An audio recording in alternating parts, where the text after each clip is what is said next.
Hello મિત્રો, તમારું ફરી એકવાર સ્વાગત છે એક નવા વિડીયો સાથે મારી આ યુટ્યુબ ચેનલ પર। તો તમને અત્યારે ખબર જ હશે કે પ્રમુખ સ્વામી મહારાજ જન્મ શતાબ્દી મહોત્સવ શરૂ થવા જઈ રહ્યો છે અને આ મહોત્સવનું આયોજન BFS સંસ્થા દ્વારા કરવામાં આવ્યું છે। અને આ મહોત્સવમાં પ્રમુખ સ્વામી નગર, ગ્લો ગાર્ડન અને બાળનગરી આમ આ ત્રણેય ભક્તોના આકર્ષણના મુખ્ય કેન્દ્ર બનશે। અને આ ત્રણેયની માહિતી તમને આ વિડીયોમાં આપવામાં આવશે, તો બન્યા રહો આ વિડીયોના અંત સુધી। આ મહોત્સવ ક્યારે શરૂ થશે એની વાત કરીએ તો 15 ડિસેમ્બર 2022 થી 15 જાન્યુઆરી 2023 એટલે કે એક મહિનો ચાલુ રહેશે। અને આ મહોત્સવનું આયોજન અમદાવાદના ભાડજ વિસ્તારમાં કરવામાં આવ્યું છે।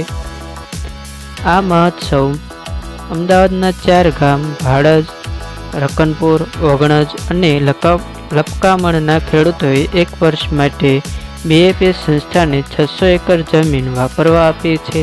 એટલે કે આ મહોત્સવ એ 600 એકર જમીન એટલે કે અંદાજે 1500 વીઘામાં કરવામાં આવ્યું છે। આ પ્રમુખ સ્વામી નગરનો એક મુખ્ય દ્વાર છે જેની ઊંચાઈ 51 ફૂટ અને એજ દ્વારની પહોળાઈ 280 ફૂટ છે।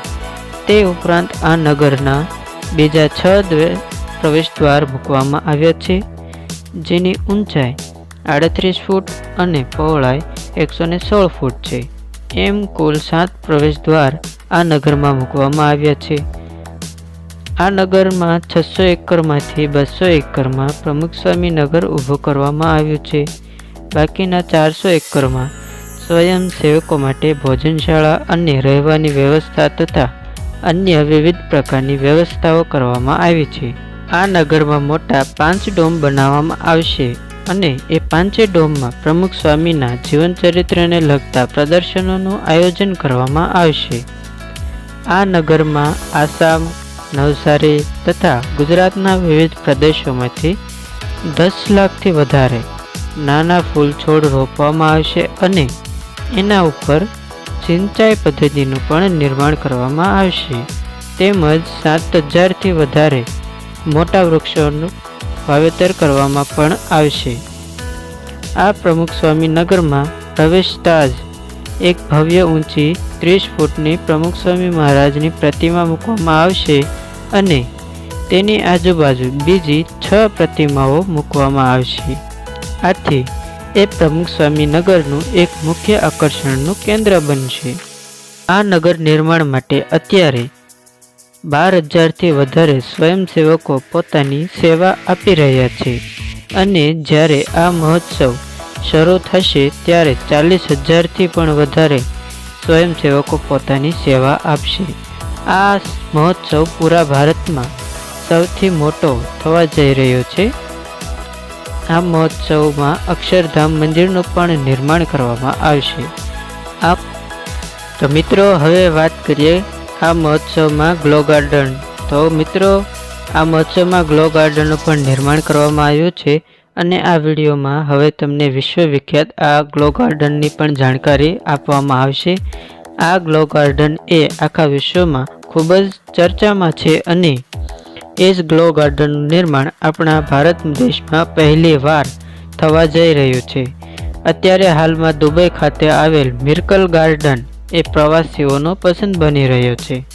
એવો જ ગ્લો ગાર્ડન ભારતમાં થવા જઈ રહ્યો છે અને એની ખાસિયત એ છે કે તેમાં રંગબેરંગી અનેક પ્રકારના વિવિધ ફૂલ છોડ તમને જોવા મળશે જે અંદરથી જ ગ્લો કરતા હશે। આ ગ્લો ગાર્ડનની વિશેષતા શું હશે તો આ ગાર્ડનને પ્રમુખ Swami Maharaj green in ક્લેન garden તરીકે પણ ઓળખવામાં આવશે। અહીં ફ્લાવર્સની ડિઝાઇનો તથા મોટા પાંદડાઓ એમ વગેરે અનેક અદ્ભુત ક્યારેય ન જોઈ હોય તેવી ચીજ વસ્તુઓ પણ ગાર્ડનમાં જોવા મળશે। આ એક કુદરતી રીતે બનેલો ગ્લો ગાર્ડન હશે અને અહીંયા લગભગ એક સાથે લાખો ફ્લાવર્સની મુલાકાત પણ તમે લઈ શકશો। પ્રમુખ સ્વામી મહારાજ નગરનું આ નેચરલ ગાર્ડન એ લગભગ 20થી 25 એકરમાં ફેલાયેલો હશે। અહીં રાત્રિ અને દિવસનું એમ સૌંદર્ય પણ બદલાતું રહેશે. આ ગાર્ડનનો સમય શું હશે તો એની વાત કરીએ તો સવારના 7 વાગ્યાથી રાત્રિના 10 વાગ્યા સુધી આ ગ્લો ગાર્ડન ખુલ્લો રહેશે અને એમાં આપણે ફીની વાત કરીએ તો તેમાં કોઈ પણ ફી લેવામાં આવશે નહીં. તે બિલકુલ નિઃશુલ્ક છે. અહીંયા ફોટોગ્રાફી પણ તમે કરી શકશો. આ ગાર્ડનમાં કોઈ કલર એવો નથી કે તમને અહીંયા જોવા નહીં મળે, પરંતુ બધા જ કલરના ફૂલો અહીંયા તમને જોવા મળશે. આમ આ ગ્લો ગાર્ડનમાં તમને ખૂબ જ મજા આવશે. તેમજ આ નગરનો મુખ્ય દ્વાર, અક્ષરધામ, મંદિર, બાળનગરી વગેરે તમને આ મહોત્સવમાં જોવા મળશે. તો મિત્રો, હવે આપણે બાળનગરીની વાત કરીએ. આ વર્ષે આ કાર્યક્રમમાં બાળકો ઉપર વધારે ભાર મૂકવામાં આવ્યો છે. આ બાળનગરીમાં 5 લાખથી વધારે બાળકો ભેગા થવાની સંભાવના છે. દર અઠવાડિયે લગભગ 10,000થી વધારે બાળકો આ નગરને ઊભું કરવા માટે સ્વૈચ્છિક સેવાઓ અને પ્રેક્ટિસ પણ કરે છે. જ્યારે બાળકો શતાબ્દી ઉજવણી દરમિયાન નગરની મુલાકાત લે છે ત્યારે તેમને આ બાળકો અને મેનેજમેન્ટ અને સંતો દ્વારા મેનેજમેન્ટના પાઠો, તેમની ટિપ્સ શીખવવામાં આવશે. બાળકોને સારા એવા સંસ્કારો અને તેમને સારા એવા મૂલ્યો પણ આ બાળનગરીમાં શીખવવામાં આવશે. આ બાળનગરી એ 600 એકરમાંથી 17 એકરમાં બાળનગરીનું આયોજન કરવામાં આવ્યું છે. આ બાળનગરીમાં બાળકોને માત્ર જીવન કૌશલ્ય વિશે જ નહીં પરંતુ આધ્યાત્મિકતા વિશે પણ આરોગ્યપ્રદ શિક્ષણ પ્રદાન કરવામાં આવશે. ચિલ્ડ્રન્સ ગાર્ડન એ નગરની મુખ્ય વિશેષતામાંની એક છે. અહીં બાળકોને પ્રમુખ સ્વામી મહારાજ અને મહંત સ્વામી મહારાજના ઉપદેશોનું પણ જ્ઞાન આપવામાં આવશે. બાળનગરીના ચારે ખૂણે સફળ જીવનની ઊંડી સમજણ માટે બાળકો સાથે પ્રાણીઓના મોટા શિલ્પો સ્થાપિત કરવામાં આવ્યા છે. આમ બાળનગરીઓની વિશેષતા આપેલી છે. આમ પ્રમુખ સ્વામી મહારાજ નગરમાં તમે એકવાર જશો એટલે તમને ખૂબ જ મજા આવશે.